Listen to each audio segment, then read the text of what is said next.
Legacy United Windblade is the first figure I got from Legacy United. And if you want to support the channel, by the way, so I can keep getting Legacy United figures, there's a link to the Patreon in the description below.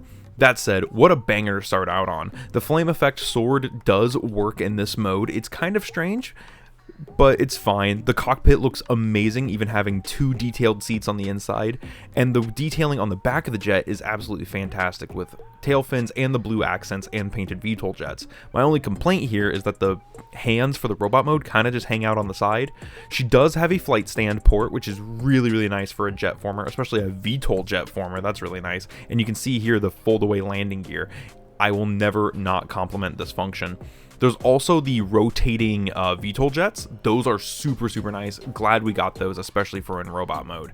Those are fantastic. Now for size comparison, she's a pretty standard size deluxe, basically flanked by her wingspan. Here she is with United Bumblebee, Machine Wars hoist, animated prow, and legacy crankcase for scale. Finally some modern figures for you. Legacy Windblade actually has a really interesting transformation. So like, it feels like a lot of the engineering went up here and then back here, and then right in the middle they kind of gave up because the arms are just hanging out, like I pointed out. Step number 1, if you did put it back here, is to untab this. You just separate the legs. But to really start, you want to untab the wings, bring them up like so. Untab the hands, bring them forward. And then you want to undo the leg flaps here, kind of untab them, and then bring them down. And these really remind me of classic Cyclonus a lot here. Bring the foot. Okay, so you're going to take this tail fin here too. So let's do this first. You're going to bring the tail fin, and it soft clicks up here. You're going to bring it back, and then you're going to push it. Once you get the foot flipped out, you're going to push it until it soft clicks back as well. So soft click it down, bring the foot out, and then soft click it back. And that's going to form some heel spurs. And then there's a tab right there and a slot right there. You're going to tab the whole leg together, and that's going to form some natural gap fillers, which I really appreciate that Hasbro's been trying to do these natural gap fillers for characters.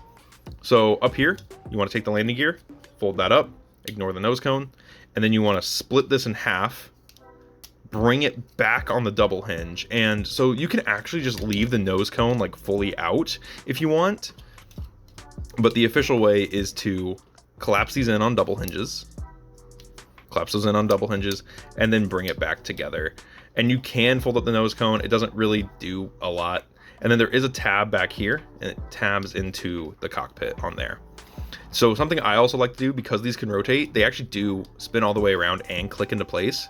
So I like doing that so that way the silver is on the front. And finally, spin the waist 180, and we can give her her sword. And there we go. We have Legacy Cyberverse. Oh, almost forgot the shoulders. Pop up the shoulders. Even though I prefer mine sitting down, they do click up by 1 notch.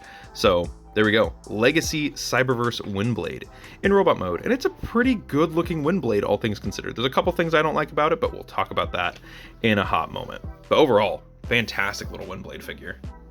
Legacy Windblade's robot mode is something that took me a little bit to get used to. I'm not saying it's a bad robot mode, it's just something that I didn't like initially. The head sculpt is absolutely amazing. It looks just like Windblade, and while the mouth side pieces did take a second for me to remember, I got over it really quickly. The posability on this figure is stunning and absolutely fantastic. The way that it can wield its sword, the fact that the flight stand still works in robot mode is amazing. The VTOLs being able to rotate and flip forward so you have the silver parts facing upwards.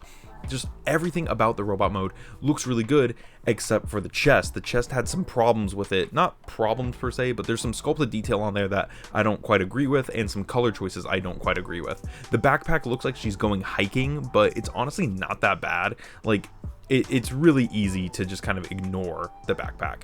Overall, it is a good figure, and I am glad I have it. It just took me a little bit to get used to, more so than most other Transformers in my collection. For comparison, here is basically every other fembot that I have, whether it be older or newer. This is what I got. And then of course, we also have to throw in Laserfire and Shattershock, as well as Machine Wars hoist. But yeah, this ranges from anywhere from Chromia to Nautica to Override to Minerva, Flame War, anything. Any fembot mold that I have, I tried to put it here, so that way you guys get a good scale of how big Windblade is.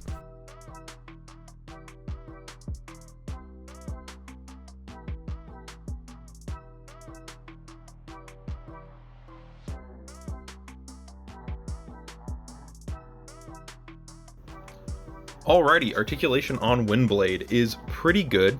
So first of all, she does have wiggleable wings that can move up and down with the VTOLs that spin.